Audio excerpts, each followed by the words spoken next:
তায়েফের 3টা বড় বড় গোত্রকে দাওয়াত দিতে। উদ্দেশ্য হচ্ছে তায়েফবাসী যদি ইসলাম কবুল করত তাহলে মক্কার এই কোরাইশদের বিরুদ্ধে একটা বড় সাপোর্ট পাওয়া যেত। ঠিক আছে, এটা কিন্তু একটা হিজরতও, এটাও কিন্তু একটা হিজরত। এর আগে একটা হিজরত হয়েছে আবিসিনিয়াতে, তায়েফেও। এটাতে ওই সাফল্যটা আসে নাই, তায়েফবাসী ইসলাম কবুল করে নাই। পরবর্তীতে আল্লাহ পাক মদিনাবাসীকে কবুল করেছেন। ওগুলো আমরা পরে আস্তে আস্তে আলোচনা আনবো ইনশাআল্লাহ। আজকে শুধু এতটুকু বলছি তায়েফের কথাটা। এইখানে সময়টা চিন্তা করবেন, এই সময়টা ছিল জুন জুলাই মাস, জুন বা জুলাই মাসের মতো অবস্থা। মানে মানে কাঠ ফাটা রোদ বলতে আমরা যা বুঝি, প্রচণ্ড রোদ, প্রচণ্ড গরম, মরুভূমির উত্তপ্ত একটা অবস্থা। এই অবস্থায় মক্কা থেকে তায়েফের ডিস্টেন্স হচ্ছে প্রায় 100 কিলোমিটার, প্রায় 100 কিলোমিটার।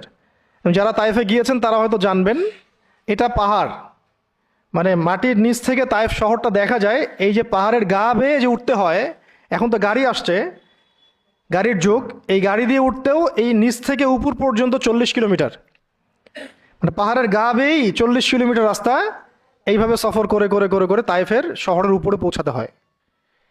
এই কাজটা নবী সাল্লাল্লাহু আলাইহি ওয়াসাল্লাম তার সময় করেছেন পায়ে হেঁটে, তাও জুন জুলাই মাসের মতো উত্তপ্ত অবস্থায়, গরমের অবস্থায়।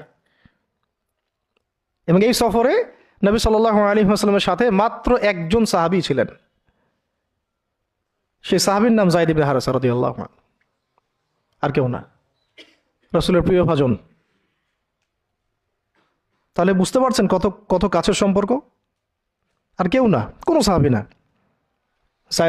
যায়েদ ইবনে হারেসা রাদিয়াল্লাহু আনহু। ঠিক যেমন গারে সাওরে কেউ নাই, কোনো সাহাবী নাই, কে আছেন? আবু বকর রাদিয়াল্লাহু আনহু।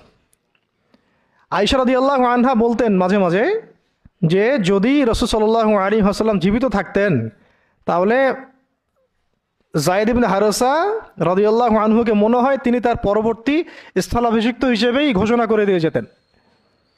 এত ভালোবাসতেন তিনি তাকে, মনে হতো যেন যায়েদ বিন হারেসা রাদিয়াল্লাহু আনহুকে তিনি পরবর্তী স্থলাভিষিক্ত করে দিয়ে যাবেন, এত ভালোবাসতেন। যখন যায়েদ ইবনে হারেসা কোনো সফর থেকে ফিরত, আমি, আয়েশা রাদিয়াল্লাহু আনহা বলছেন, আমি রাসূল সাল্লাল্লাহু আলাইহি ওয়াসাল্লামকে এত, মানে কি একটা বলছে গ্রিটিংস বলি না আমরা, অভিবাদন, এত ব্যস্ত হয়ে অস্থির হয়ে আলিঙ্গন করতে দেখি নাই যেমনটা যায়েদ ইবনে হারেসার ক্ষেত্রে তিনি করতেন। বহু সফরে তিনি তাকে পাঠিয়েছেন, সারিয়া অভিযানে। সারিয়া মানে যে সফরগুলোতে আমাদের